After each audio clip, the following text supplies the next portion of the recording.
समीकरण। ठीक है, मैं फिर से लेकर आ गया हूँ आप लोगों के लिए एक सुनहरा सा चैप्टर, उसका नाम है इलेक्ट्रोकेमिस्ट्री। तो पिछला पार्ट में पार्ट 1 में हम लोग को बताए थे कि इलेक्ट्रोकेमिस्ट्री क्या होता है ना। तो उसके विषय में थोड़ा सा आपको रिमेम्बर करवा देता हूँ। इलेक्ट्रोकेमिस्ट्री करने का मतलब है कि कन्वर्ट द केमिकल एनर्जी, है ना, convert chemical energy into the electrical energy and electrical energy convert into the chemical energy. This process is known as the electrochemistry. इसी प्रोसेस को हम लोग इलेक्ट्रोकेमिस्ट्री कहते हैं। ठीक है, इलेक्ट्रो प्लस केमिस्ट्री। इलेक्ट्रो का मतलब इलेक्ट्रिसिटी अर्थात करेंट, एंड केमिस्ट्री करने का मतलब एज लाइक द केमिकल, यानी केमिकल्स के द्वारा जो एनर्जी प्राप्त होती है उसे इलेक्ट्रो में बदलकर, यानी इलेक्ट्रिक में बदलकर क्या किया जाता है कि उसे आगे इलेक्ट्रो में बदलकर उसे एनर्जी के रूप में हम लोग प्रयोग करते हैं। तो इसके विषय में पिछले पार्ट में हम लोग देख चुके हैं, और इस पार्ट में हम लोग देखेंगे क्या कि कौन सा जो सेल है, कौन सा केमिकल्स है और कौन सा जरूरी इस पार्ट के लिए है, उन सभी पॉइंट्स को देखेंगे। तो सबसे पहले करता है क्या इलेक्ट्रोकेमिस्ट्री। इलेक्ट्रोकेमिस्ट्री कहता है it is the study of the production of electricity from the energy release. इसका मतलब होता है कि जब किसी इलेक्ट्रिसिटी के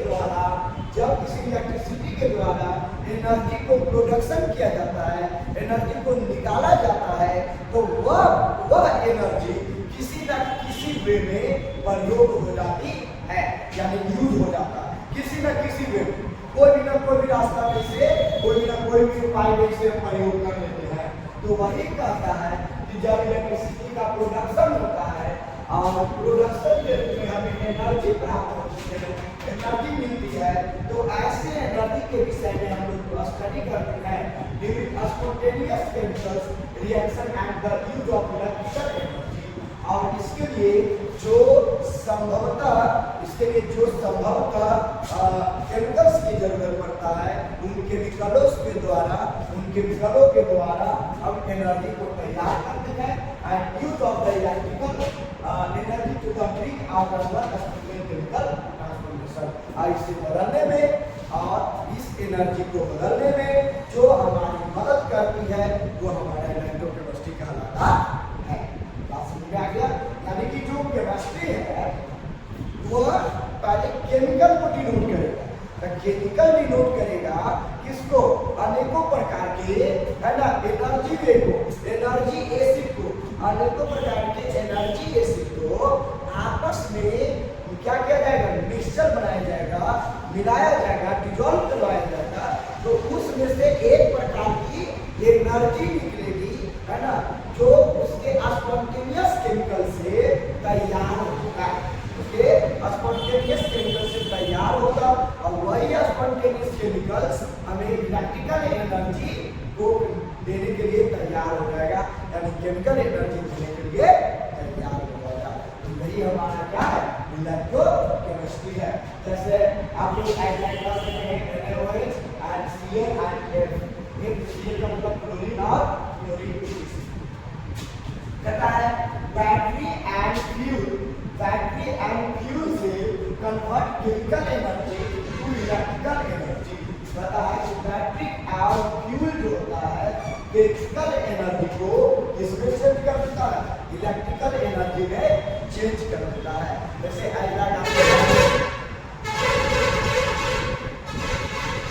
जैसे पिछले पार्ट में भी मैंने इस बार पिछले पार्ट में भी मैंने आप लोगों को बताया था primary cell and secondary cell के विषय में।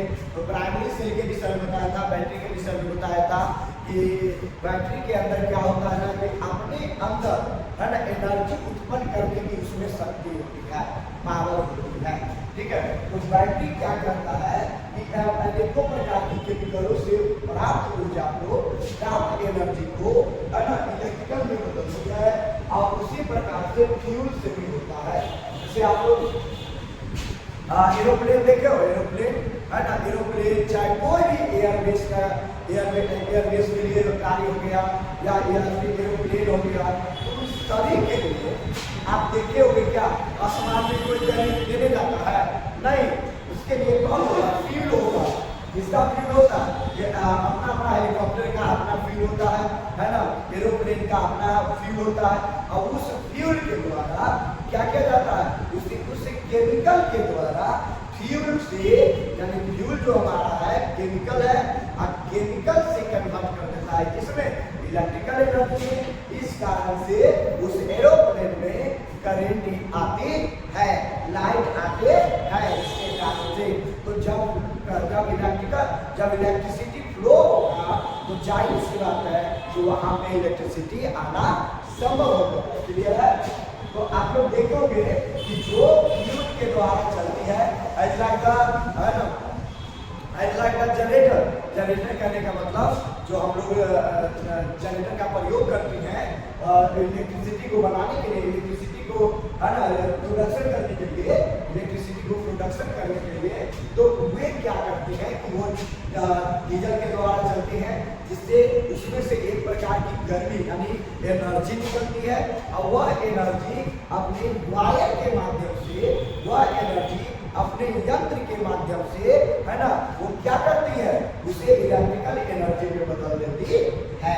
तो इसी प्रकार से बैटरी हो गया और फ्यूल भी जो हो गया केमिकल एनर्जी से इलेक्ट्रिकल एनर्जी में बदलती है। जैसे आप देखिए इलेक्ट्रोकेमिकल से कैरियर से convert the chemical energy negative during the redox reaction. Redox reaction करने के बाद बताया गया है लेबोरेटरी में, लाइव में रिडॉक्स रिएक्शन करने के बाद, ठीक है, जब केमिकल एनर्जी को यानी डिविजन से इसमें चेंज हो जाता है, केमिकल एनर्जी में चेंज हो जाता है, तो वह इलेक्ट्रोकेमिकल सेल कहलाता है। यानी समझिएगा कि केमिकल सेल को, है ना, केमिकल सेल कन्वर्ट करता है केमिकल एनर्जी में कब, जब लैब में रिडॉक्स रिएक्शन करवाई जाती है, तब वो हमारा इलेक्ट्रोकेमिकल सेल बनता है। उसके बाद हमारा आता है, इसका एग्जांपल है ZnS plus Cu2 plus aqueous में चले जाएगा Zn2 प्लस Cu, है ना, S। अब यहाँ पे Zn से क्या बना देगा, Zn2 प्लस और Cu2 प्लस से क्या बना देगा, Cu बना। क्लियर है? उसके बाद क्या गैल्वेनिक सेल में आ जाएंगे, गैल्वेनिक सेल में आ जाएंगे, तो गैल्वेनिक सेल कहता है it is chemical reaction in which different reaction, है ना, कहता है यह एक प्रकार के केमिकल रिएक्शन है in which different reaction in electron और नंबर ऑफ स्टेट। और यह अपनी क्रिया को पूर्ण करने के लिए cell pattern of radius is known as, क्या कहलाता है, गैल्वेनिक सेल। यानी कि वैसा सेल जो इलेक्ट्रोड को एक नंबर के तौर पर पैटर्न के रूप में ग्रहण करे, वैसा इलेक्ट्रोड जो एक नंबर के तौर पर सेल के रूप में पैटर्न को ग्रहण करे, तो वो हमारा गैल्वेनिक सेल कहलाता है। यानी कि यह जो रिएक्शन होगा, यह एक पैटर्न पर होगा, या एक मात्रा में होगी, एक निश्चित रूप में होगी, और इसकी रिएक्शन हमेशा डिफरेंट केमिकल से होता है, जिसमें से एक प्रकार के इलेक्ट्रोड निकलते हैं, और यही इलेक्ट्रोड हमारा गैल्वेनिक सेल कहलाता है। जैसे ZnS और उसमें Cu2 प्लस, ZnS से बनेगा Zn2 प्लस और Cu2 प्लस से बनेगा Cu। तो ये आप सेल लिख रहे होंगे,